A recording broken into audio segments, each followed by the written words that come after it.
same as the rung, or the same instructions as the large charge one, but change for the small tube, or the small charge. And I think so is 23. So I think that covers the filling station. So now I will hand it off to Trent to talk about the capping station.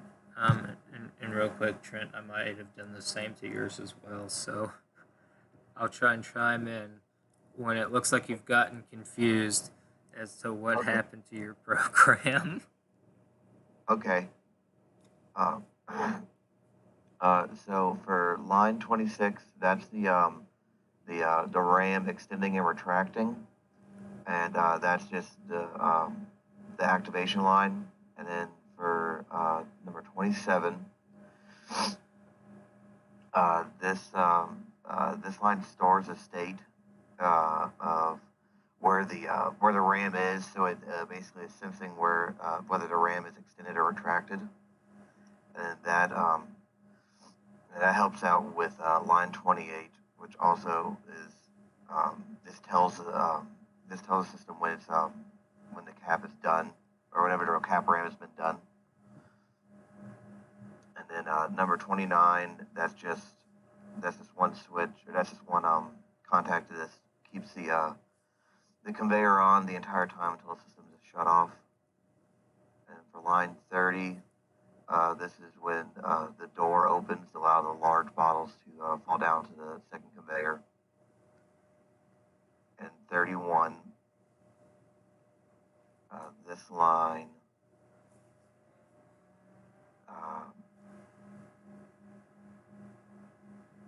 I lost my train of thought. Tristan, could you help me out real quick with this one? 31. Yeah, 31. I think this is one that I may have added to yours to handle. Let's see here. Yeah, so this rung here, it's yeah, I condensed two of your rungs together into one. I'm sorry. Oh, okay, that's fine. So this one, it's checking if the large bottle gate limit switch has been pressed. And then what it does is that it is also checking if the large bottle bit is not being pressed. And this basically is the part that's handling the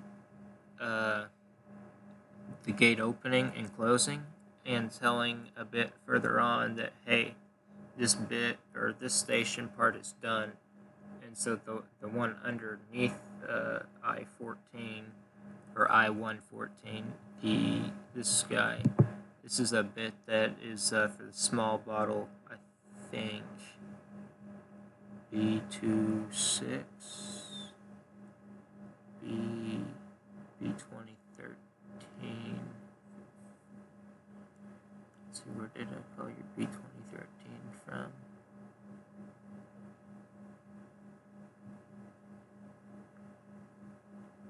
B2013. Oh, here it is, I think. Yeah, here it is.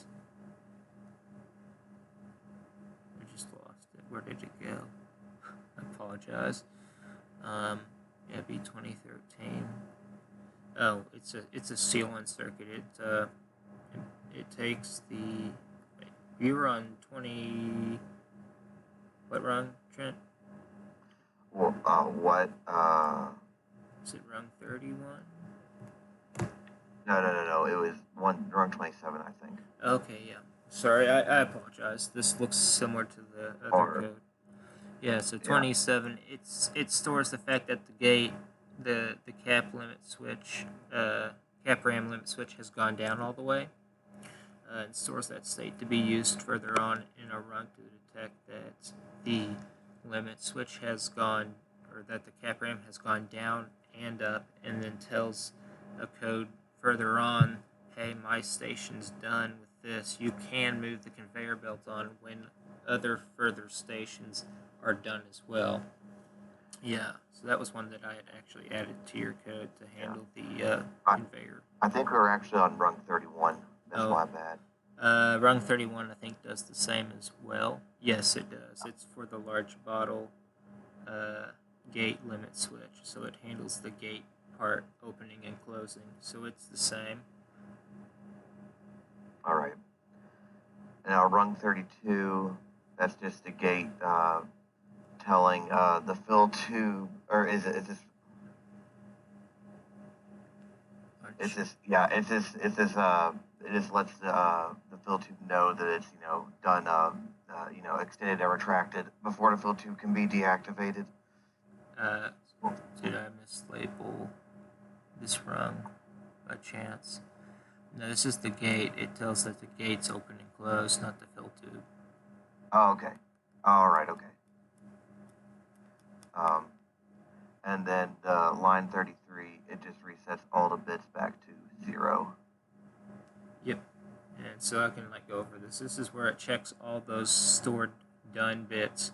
And so if for the chances that the bottles are not currently being meet the conditions, it has all the default possibilities that they can have to avoid errors. So let's say a broken bottle's over the fill tube.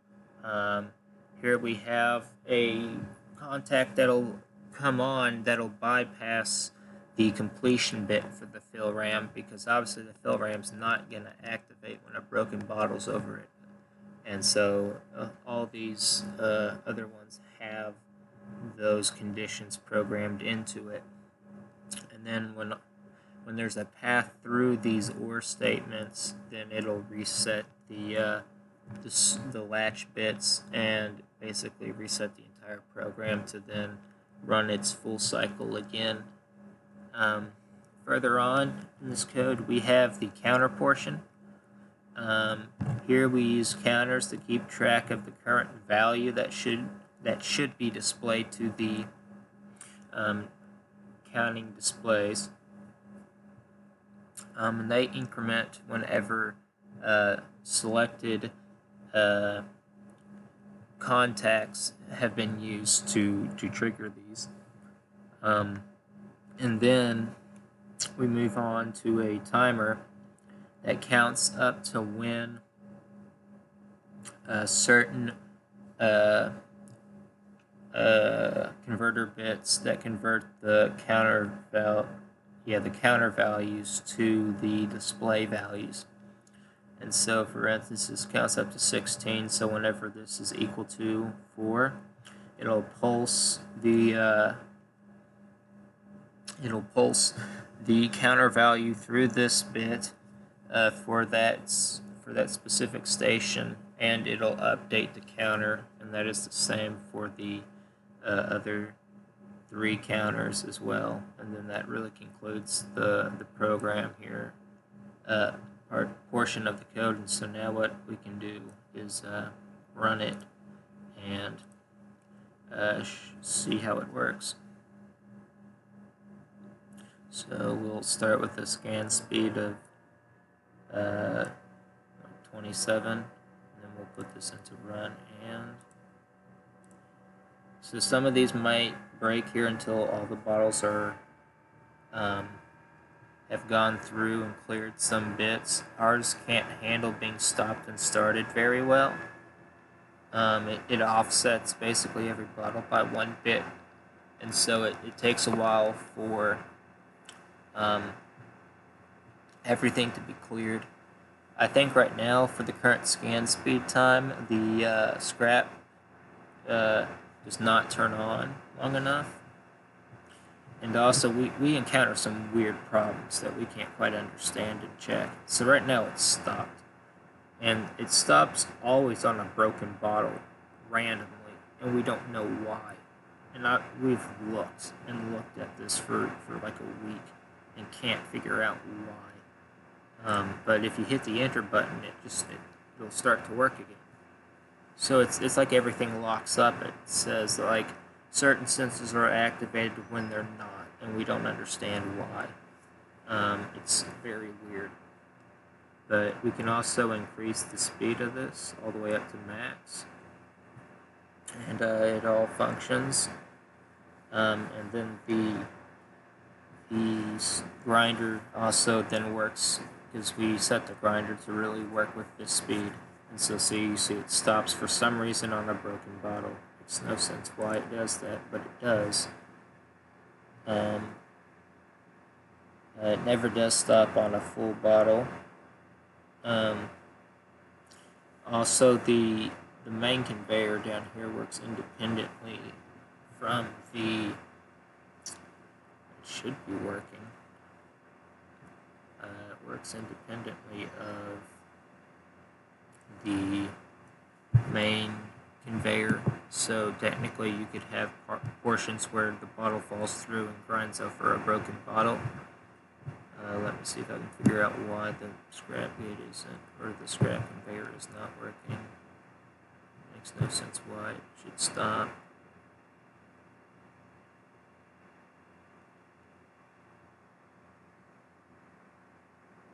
This is saying the stop button is currently activated. Is that supposed to be? Oh. It might be that.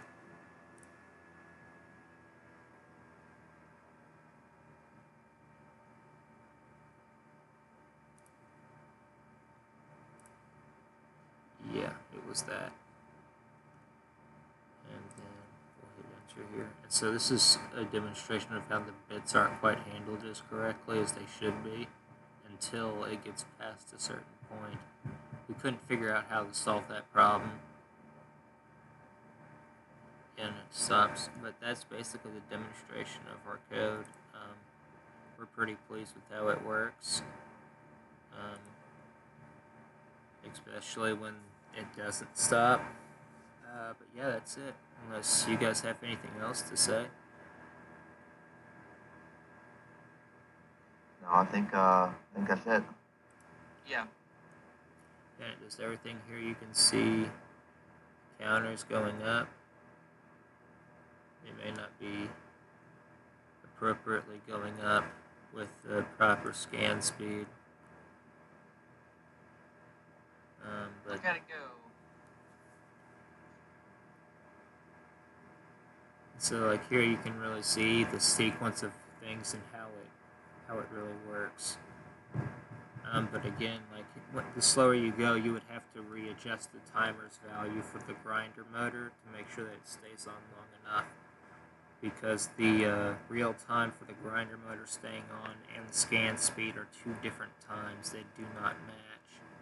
And so when you change one, the other does not change with it, which is weird. You think that they would, but they don't. And so here, also the scanning, it seems like the program gets less accurate the faster you go. So, yeah, that's also a thing. But, yeah, you can see how the counters work at slower speeds and how they're more accurate than faster speeds. Yeah, but that concludes it. So thank you for watching.